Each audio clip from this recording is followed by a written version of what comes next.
સ્વાગત છે તમારું મારી ચેનલ પર। આજે આપણે જોવાના છીએ ધોરણ 11 ભાવિકના સ્વાધ્યાય પત્રકમાં દ્વિતીય પરીક્ષા 2026માં કોમર્સ ધોરણ 11માં આંકડાશાસ્ત્ર વિષયનું વિભાગ સીનું સોલ્યુશન।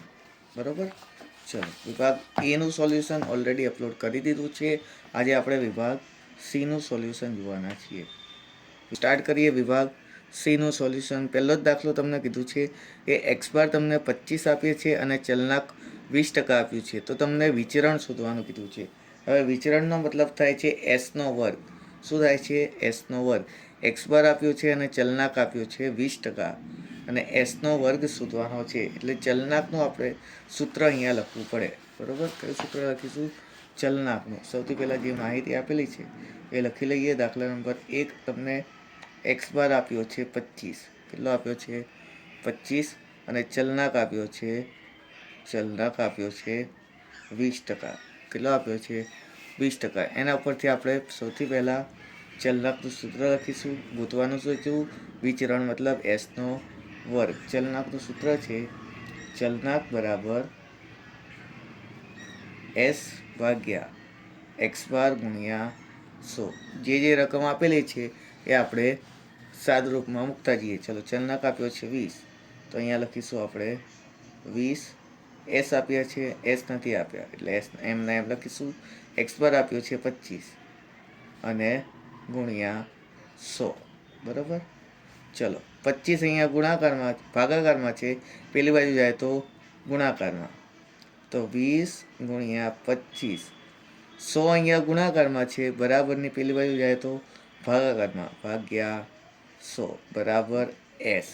બરાબર, ચલો આનું સાદું રૂપ આપીએ એટલે 25 ગુણ્યા 100 કરીશું, સોરી 20 ગુણ્યા 25 ભાગ્યા 100 કરીશું તો તમને જવાબ મળશે એસ બરાબર 5 મળશે। કેટલા મળશે?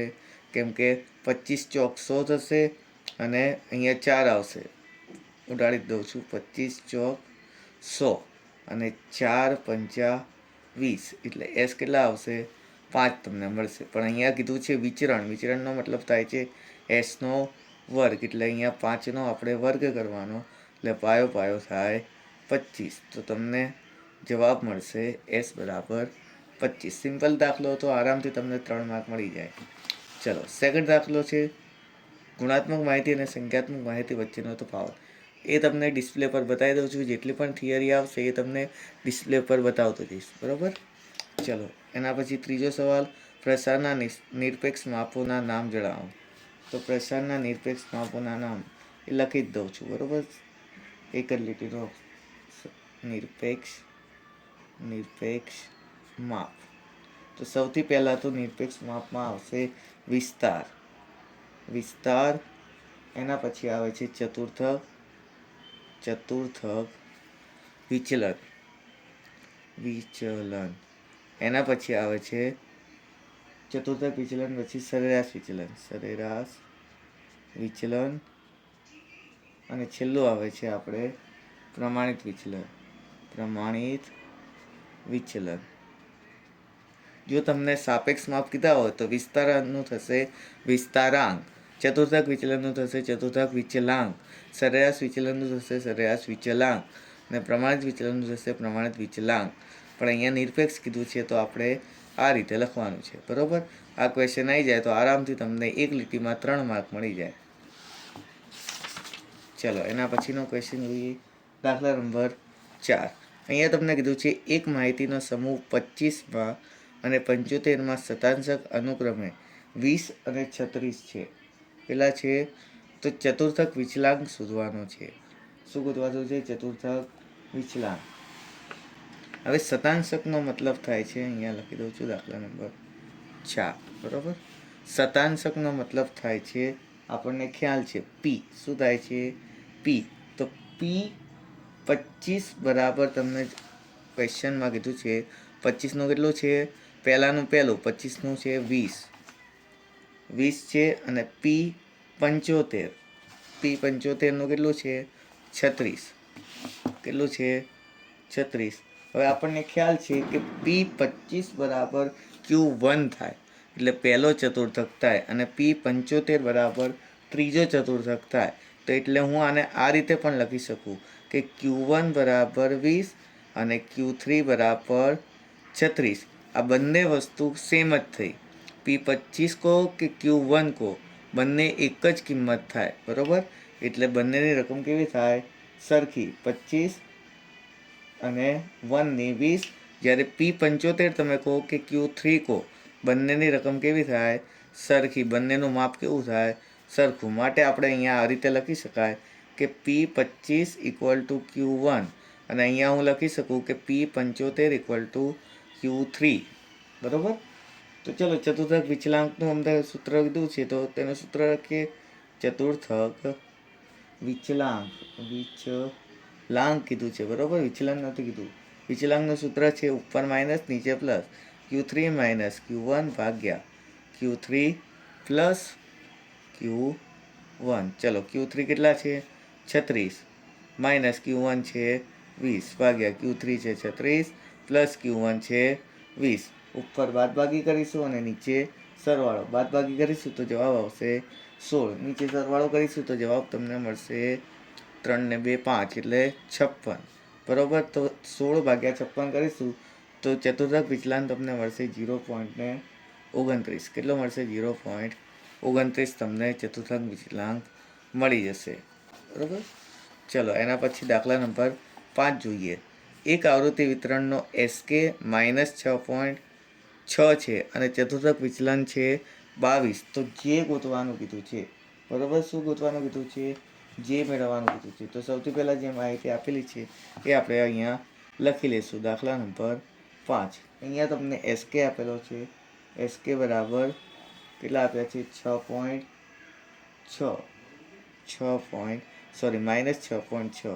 ત્યારબાદ બીજું શું આપેલું છે? અહીંયા ચતુર્થક વિચલન આપ્યું છે. ચતુર્થક વિચલન બરાબર 22 અને મેળવવાનું કીધું છે જે. શું મેળવવાનું કીધું છે? જે. તો અહીંયા તમે SKનું સૂત્ર લખવું પડે, બરાબર. SKનું સૂત્ર યાદ છે? SK બરાબર Q3 + Q1 - 2m. શું છે SKનું સૂત્ર? Q3 - Q1 - 2m. SKની કિંમત આપી છે -6.6 = ઉપરનું એમનું એમ આપણે લખી લઈશું. Q3 + Q1 - 2m. ચતુર્થક વિચલનનો મતલબ છે આપણે QD, બરાબર. ચતુર્થક વિચલન બરાબર 22. ચલો એનું પણ સૂત્ર છે ચતુર્થક વિચલનનું. શું છે ચતુર્થક વિચલનનું સૂત્ર? ચતુર્થક વિચલન બરાબર Q3 - Q1 ભાગ્યા 2. આની જગ્યાએ આપણે મૂકશું 22 બરાબર Q3 - Q2 ભાગ્યા 2. હવે 2 અહીંયા ભાગાકારમાં છે, પેલી બાજુ જાય તો ગુણાકારમાં જતા રહે, બરાબર. તો અહીંયા શું થશે? Q3 - Q2 = 2 × 22. કેટલા થશે? 22 × 2 = 44 થશે. કેટલા મળશે? 44. હવે આપણે જેનું સૂત્ર મૂકીએ, બરાબર. આ છે સ્ટેપ 1, આ છે સ્ટેપ 2 અને આ થશે સ્ટેપ 3. જે બરાબર જેનું સૂત્ર શું છે? યાદ છે? Q3 + Q1 - 2m ભાગાકારમાં Q3 - Q1. ચલો Q3 - Q1 - 2m. અને શોર્ટમાં આપણે SK પણ લખી શકીએ. ઉપરનું સૂત્ર લખ્યું ને, એટલે આને આપણે આ રીતે પણ લખી શકીએ. SK Q3 - Q1. હવે જે રકમ આપણી પાસે છે એ આપણે રકમ મૂકતા જઈએ. SKની રકમ કેટલી છે આપણી પાસે? -6.6. Q3 - Q1ની કેટલી રકમ છે આપણી પાસે? અહીંયા સોરી મારે Q2 થઈ ગયું છે.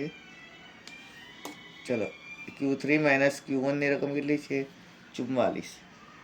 તો -6.6 ભાગ્યા 44 કરીશું એટલે જવાબ મળશે તમને. એક જ સેકન્ડ. 6.6 ભાગ્યા 44 તો જવાબ તમને મળશે 0.15, બરાબર. જવાબ તમને 0.15 મળશે. સિમ્પલ જ છે, કંઈ હાર્ડ નથી. ચલો એના પછીનો દાખલો જોઈએ આપણે. દાખલા નંબર 6 એટલે પ્રશ્ન નંબર 6 એક માપી આકૃતિ એટલે શું તેનું નામ જણાવો. જે તમને હું ડિસ્પ્લેમાં બતાવી દઉં છું એનું સોલ્યુશન. એના પછી દાખલા નંબર 7 એક આવૃત્તિ વિતરણમાં 3 ચતુર્થકો છે. જે 3 અહીં આ પ્રમાણે છે 76, 98 અને 40. તો જે ગોતવાનું કીધું છે. શું ગોતવાનું કીધું છે? જે ગોતવાનું કીધું છે. ચલો સૌથી પહેલાં જે માહિતી આપેલી છે એને આપણે વ્યવસ્થિત ફોર્મેટમાં લખી દઈશું. બરોબર. ચલો ચતુર્થક કીધું છે. આવૃત્તિ વિતરણના 3 ચતુર્થકો છે. તો એને ચડતા ક્રમમાં આપણે જો ગોઠવીએ દાખલા નંબર 7 તો સૌથી પહેલાં આવે છે 40. તો આપણે ચતુર્થક Q1 કેટલો થશે? 40. અને મધ્યમાં હોય એને આપણે કહીએ છીએ મધ્યસ્થ. બરાબર. કે હવે આપણે બેલ આકારની આકૃતિ આવી રીતે દોરતા હતા યાદ હોય તો. બરાબર. જેમાં સેન્ટરમાં જે હોય એને આપણે કહીએ છીએ મધ્યસ્થ. આ બાજુ હોય એને Q1 અને આ બાજુ હોય એને Q3 કહીએ છીએ. તો આને જો આપણે ચડતા ક્રમમાં ગોઠવીએ તો Q1 સૌથી નાની સંખ્યા કઈ આવશે? 40 આવશે. જ્યારે વચ્ચેની સંખ્યા છે અહીંયા 76. એટલે આપણો મધ્યસ્થ થાય એમ થાય 76. જ્યારે છેલ્લી સંખ્યા સૌથી મોટી એટલે Q3 અહીંયા થશે 98. કેટલો થશે? 98. Q3 બરાબર 98. અને જે ગોતવાનું કીધું છે. ચલો હવે તો આવડી જવું જોઈએ. જેનું સૂત્ર આગળના દાખલામાં કર્યું એ જ છે. બરાબર. જેનું સૂત્ર શું છે? Q3 plus Q1 minus 2m ભાગ્યા Q3 માઇનસ Q1. ચલો જેમ પ્રમાણે છે એ પ્રમાણે સાદુરૂપ આપીએ. Q3 આપણી પાસે છે 98. 98 વત્તા Q1 છે આપણી પાસે 40 માઇનસ 2 ગુણ્યા m છે આપણી પાસે 76. બરાબર. ચલો ભાગાકારમાં Q3 છે 98 અને Q1 છે 40. આ ખ્યાલ આવ્યો ને કઈ રીતે લખ્યું? પહેલાં આપણે ચડતા ક્રમમાં ગોઠવ્યા. ચડતા ક્રમમાં એટલે સૌથી નાની સંખ્યા. સૌથી નાની સંખ્યા પહેલાં આવે Q1 40. વચ્ચેની સંખ્યાને કહેવાય મધ્યસ્થ. એટલે m છે 76 અને સૌથી મોટી સંખ્યા આવે છેલ્લે એટલે Q3 છે 98. ચલો આનું સાદું રૂપ આપીએ આપણે. સૌથી પહેલાં 98 વત્તા 40. 98 વત્તા 40 એટલે આવશે 138 માઇનસ 76 ગુણ્યા 2. 76 ગુણ્યા 2 કરીશું તો 152 આવશે. ભાગ્યા 98 માઇનસ 40. 98 માઇનસ 40 કરીશું એટલે આવશે 58. બરાબર. ચલો ઉપરની બાદબાકી 138 માઇનસ 152 એટલે જવાબ મળશે -14. સોરી -14 છે ભાગ્યા 58. -14 ભાગ્યા 58. -14 ભાગ્યા 58 એટલે તમને જવાબ મળશે -0.24. કેટલો મળ્યો? -0.24. જો વિડીયો ગમ્યો હોય તો લાઈક કરી દો, શેર કરી દો તમારા મિત્રો સાથે. અત્યાર સુધી તમે અહીંયા સુધી પહોંચ્યા છો. નેક્સ્ટ આપણે દાખલા નંબર 8 શરૂ કરીએ. બરાબર. તમને બધા જ વિષયનું સોલ્યુશન મળી જશે, પણ થોડીક રાહ જોવી પડશે. જેમ જેમ મને ટાઈમ મળશે એ પ્રમાણે હું વિડીયો બનાવી રહ્યો છું. સોલ્યુશન ઓલમોસ્ટ અડધા ઉપર થઈ ગયું છે. અકાઉન્ટનું પણ ઓલમોસ્ટ થઈ જવા આવ્યું છે. પણ વિડીયો બનાવતા થોડીક વાર લાગી રહી છે. એટલે થોડી દિવસની રાહ જોજો. પરીક્ષાને પહેલાં બધું જ સોલ્યુશન તમને મળી જશે. બરાબર. ચલો દાખલા નંબર 8 જોઈએ. 8માં શું કીધું છે? કોઈ એક આવૃત્તિ વિતરણ x બાર પ્લસ mo બરાબર 82 એટલે મધ્યક વત્તા બહુલક બરાબર 82 આપ્યો છે. x બારની કિંમત આપી છે 44 અને s આપ્યો છે 12. તો વિષમતાંક ગોતવાનું કીધું છે. સૌથી પહેલાં જે રકમ આલી છે એ આપણે લખી લઈએ. x બાર વત્તા mo બરાબર શું આપ્યું છે? 82 અને x બાર બરાબર આપ્યા છે 44. તો s આપ્યો છે 12 અને ગોતવાનું છે વિષમતાંક મતલબ જે જ ગોતવાનું કીધું છે. બરાબર. સૌથી પહેલાં આપણે એમઓ ગોતી લઈએ. જે આ ફોર્મ્યુલા આપી છે એમાં એક્સ બારની રકમ મૂકીને એમઓ ગોતી લઈએ. બરાબર. ચલો એક્સ બાર વત્તા એમઓ ઇક્વલ ટુ 82. એક્સ બારની જગ્યાએ કેટલા મૂકીએ? 44. 44 વત્તા એમઓ બરાબર 82. 44 અહીંયા પ્લસમાં છે, પેલી બાજુ જશે તો માઇનસ થશે. તો એમઓ બરાબર 82 માઇનસ 44. તો એમઓ એટલે કે બહુલક આપણને મળશે 82 માઇનસ 44. બહુલક આપણને મળશે 38. કેટલો મળશે? 38. આ તો મળ્યો બહુલક. આપણે ગોતવાનું છે જે. બરોબર? શું ગોતવાનું છે? જે. તો જેનું અહીંયા નાનું સૂત્ર આવશે એક્સ બાર માઇનસ એમઓ ભાગ્યા એસ. ત્રણેય રકમ આપણી પાસે છે. એક્સ બાર છે 44, એમઓ અત્યારે આપણે ગોત્યા 38 અને એસ આપણે મળ્યા 12. ચલો, એક્સ બાર છે 44, એમઓ મળ્યા 38 ભાગ્યા એસ છે આપણી પાસે 12. સૌથી પહેલાં ઉપરની બાદબાકી કરીએ. ચલો ડાયરેક્ટ જવાબ જ લઈ દઉં. 44 માઇનસ 38, 44 માઇનસ 38, 44 માઇનસ 38 ભાગ્યા 12. એટલે જવાબ તમને મળશે 0.5. કેટલો મળશે? 0.5. બરોબર? જો વિડીયો ગમ્યો તો લાઈક કરી દો ફટાફટ.